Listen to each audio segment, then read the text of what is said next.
And today we're going to twist and shout just a little bit as we take a look at one of Blaster's cassettes, namely the Studio Series 86 Steeljaw. He'll be our focus this time around in the latest GotBot True review.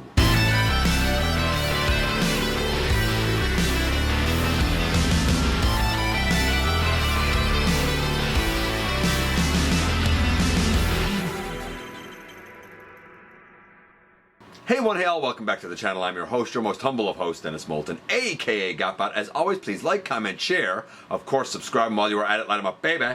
Hit that notification bell, please. It helps me out a ton and lets you know when content of all sorts goes up here on the channel. Check out Machinery of Man, The Everything Factor, all the groups that I'm either a mod or an admin for, as well as all of my social media links. All of that is in the description down below. Also in the description down below. And if you're in a position to help the channel to grow, you can use the donate link. Check us out on Patreon. See what we have to offer to you through Spring. Or, of course, hit the join button at any given time and become a channel member. And this is Studio Series 86's take on Steeljaw that goes with a Blaster. Quick note here about Blaster. Some people have reported yellowing on the Legacy, like the original Kingdom Legacy version, not the Studio Series 86 version. Namely, I'll point this out now, namely, down here in the pelvis, and mine didn't, but it's starting to now, just a little bit, and the buttons, which I actually covered with a Toy Hacks label.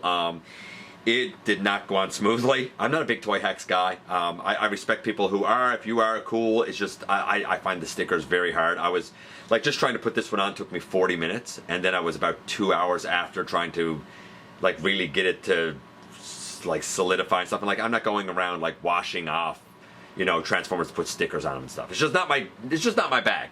Nevertheless, I am glad that I had this sticker courtesy of Event Progenitor, and I'm really glad I was able to put it on because though it's very chromy and silvery, it does kind of fit in between the buttons.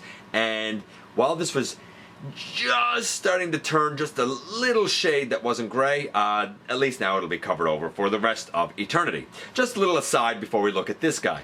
How did this guy turn out after the fantastic version of Rewind and Eject that we got, which I think honestly are better than the Rumble and the Frenzy? I had high hopes for this guy. Did he live up to them or not? We're going to find out together when we head over to the table and take a closer look at this guy. Man, I, like many, waited quite a while to get really a proper version, if you will, of Steeljaw to go with Blaster. And the Studio Series 86 line certainly tried to accomplish that, because the only other version, at least that I had, was this one. Do you remember this one? It turns into a data disc, and it really goes with the War for Cybertron version of Blaster. And I've had it in my collection as Steeljaw, but come on. That's a rough looking approximation of a cat, and it turns into a data disc. Nevertheless, it's what I had for a long time. Is this actually an update? Is this an improvement? I'm going to tell you now, it's not great. It really isn't great, but we'll get to it. This is the packaging. A nice look there for Steeljaw, with him, growling and snarling and kind of jumping at you. Close-up of his face over here. Close-up of his face on this side. And on the back, of course, we have the cassette mode, the, I guess, line, not line, tiger, line? Line, I guess he's a line mode. And then we have, this other one where he has the speaker on his back. We're going to talk about that as well. But that's kind of it for the packaging. Pro comes with instructions, but honestly, you really do not need them. And now you might be asking yourself, wait, where is Steeljaw? Steeljaw is in the chest of Blaster. Here we have Eject and Rewind. I'm not going to lie, I would like to have the smaller cassette version of him to go with him. I didn't get Twin Cast because honestly, I didn't need a repaint of this guy that was going to cost me, $50, right? For the sake of getting a little cassette. I'd like to have the cassette, but I don't like the way that was released.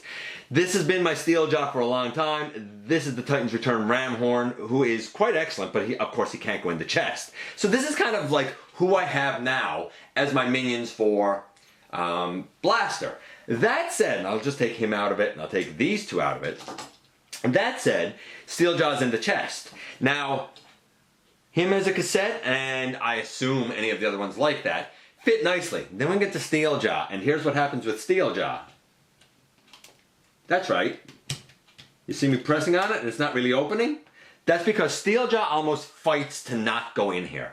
It is uncomfortable putting him in the chest, and as you're about to see, it's not the most fun to pull him out of the chest either. Close that back up. So, strike one, he doesn't fit comfortably in the chest. That's strike one for this guy. We're going to compare him to this guy in a little bit, but let's take him out of it and bring in all of the bits and pieces. I will note, however, before we bring in the bits and pieces, that he comes with this speaker, I guess we'd call it. And if you look on the hand, on the back of the hand, there's a little notch. That little notch goes into this notch up here. So the idea is that you would put this over the hand, notch the notch on the back of the hand into it, and it should stay on. I do find putting that on is a bit of a chore. There you go, I got it on that one. That said, I don't need this, I didn't need this, and if I only have one, I would want two. My guess is we're gonna get one later on with probably a ram horn. But I have, who did I get these from? Was this our buddy Joe who sent me this? I think it might have been Joe. I have two of these third-party speakers. I think they might be Matrix Workshop or something. Both of these are Blast Effects compatible. The difference being that the Blast Effect would fit into the hole here, and the Blast Effect fits on over the little nub here. This is definitely more animation accurate than this, and this just goes plugged into the hand, as where this mimics when the hand transforms into it. So it's your call, really. I didn't need it. It's neat that it's in there. I wish that they had included two. Just, you know, just to be proper, really, right? Just to be proper. So this is everything that's in the package. A measly, pathetic 16 grams of plastic. It is one of the smallest core classes that we've had, or Legends class, whatever you want to call it. And I think it was overpriced for what it is, honestly. So I guess this is neat, but you should have had two of them in there. You should have added the value for the price point and had at least two of these in here. Then you have these two pieces. In the package, these two little golden wings were separate from this piece, so you got to plug those on. And then the realization set in that in order to accomplish the robot mode, this has to have parts forming. Because with this piece on, there's no way at all this is going to fit in the chest. So if you don't like parts forming, this Steeljaw will not be for you. Let's do the transformation.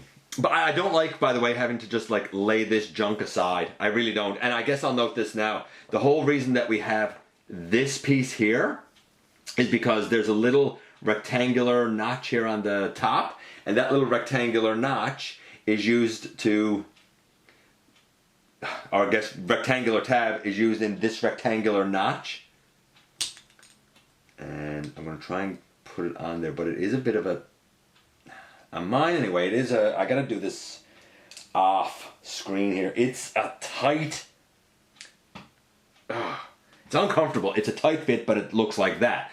Okay, let's do the transformation for this guy. We're going to start giving him some scores. Like I said, you do not need the instructions. You begin by picking up half a face over here, half a face over here, and then you're going to bring these half a faces together, and you're going to angle all of that up. Neat. Nice. There's a little head. His mouth is open. The teeth are painted. The eyes are painted. The mouth is painted. I like and respect all of that. Then we got to do the legs, and we begin by really bringing the full back leg down, blaster and all, so we have the clearance to bring down a front leg, paw, I suppose we'll say. And then holding the back leg, I do it with this finger, just put against the back leg. You can straighten the little blaster up. There's a little nub there that it kind of frictions onto. Again, same on the other side, down. Bring down that paw. Again, using my thumb this time in there, I'm bringing this up. And really, in essence, boom, here we have his line mode. In essence, that's it. But of course this doesn't look right for Steeljaw. You can either, using this 5mm peg here, you can either take the entire speaker section and, see again, like this came off. I don't even find that this holds well, to be honest with you. Let me turn this around. Maybe this way it'll be better. I don't at all like this. I really don't. Oh, my goodness gracious. Like you could do that if, I don't know if that looks good to you or not. It's not accurate. I don't ever remember him doing this. Maybe you do. I don't. We're going to take this off and we're going to take this other piece which has his tail, his back, and his little wings, and we're going to put that whole piece on here as well. That's the way the guy is basically supposed to look. Let's start giving him scores. The transformation is mind-numbingly simple, but also incomplete without some form of parts forming. 2, I don't think it's good at all. What a lazily engineered thing. The only reason that I'm giving it anything above a 0, to be honest with you, is because I guess you do move the legs, and I do like the way the head is handled. In terms of look for the guy, again, when you put the parts on him, he looks all right, but it's still not accurate. Yeah, okay, so we have the nice boxy head, and we have a beautifully colored face. His eyes shouldn't be blue. They should actually be gold. And on I'm going to call it the forearms of all 4 paws, just above his main paw, it should be gray. We're missing that gray on all 4 paws. We do have the Autobot logo up on the head, so I guess that's neat. And we do have the detail here on the side, so I guess that's neat.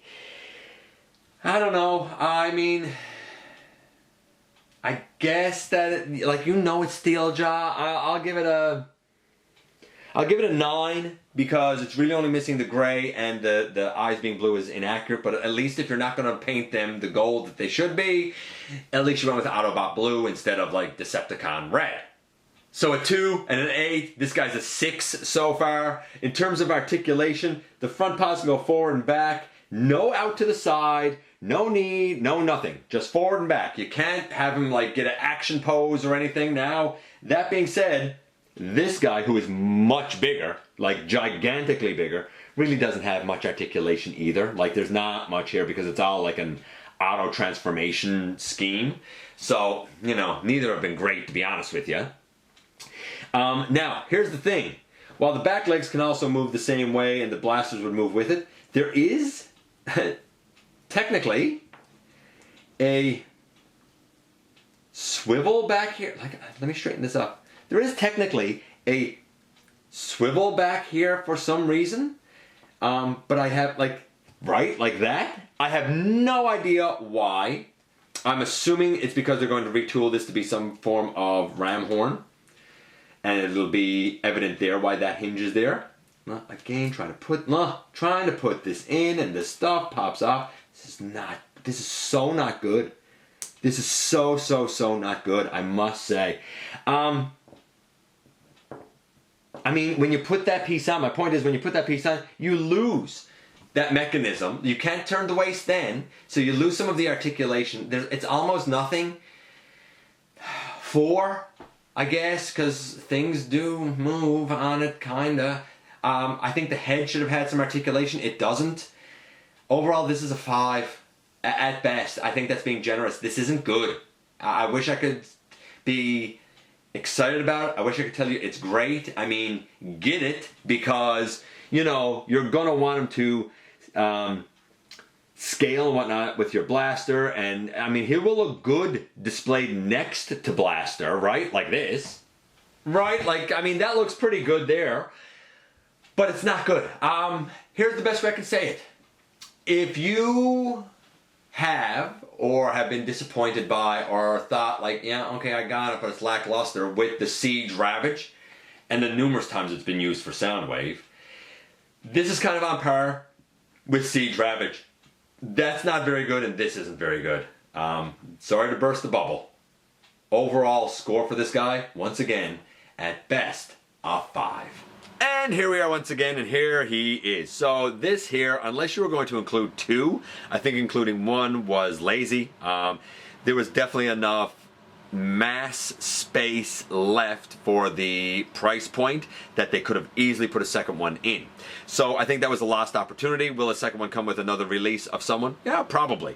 And again, you got that little part that goes down in his back. Then we get to the main guy, and like, this isn't great. It's really not. The cassette mode barely fits in the chest. It's very tight. It's very uncomfortable. I do like the transformation of the head. I'll give credit where credit is due there, and I'm very glad that we got all the paint on the head. Though I wish the eyes, as much as I love Autobot Blue, I do wish the eyes were gold, much like the wing pieces and much like the side blaster pieces.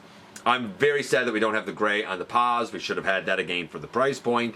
And I really wish that we had more articulation of the paws.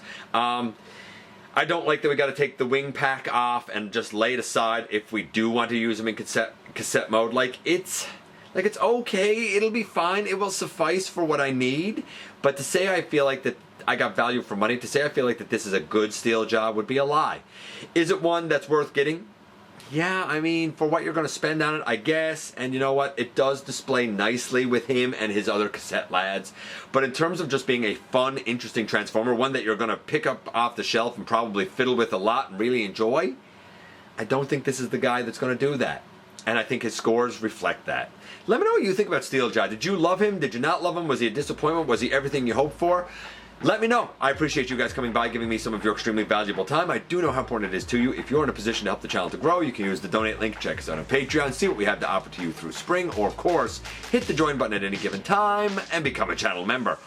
While you're at it, please and thank you, hit the subscribe button. Stick around, have some fun with us here on the channel. And don't forget, not for a moment, not for a second, that you right there, whether we agree, whether we don't, somehow, some way, each and every single day, you do make a difference in the world. And I look forward to the next time that you and I get together to have another visit, either in the live streams on Thursday nights, at the stop motion premieres, or the old fashioned way right here inside the video.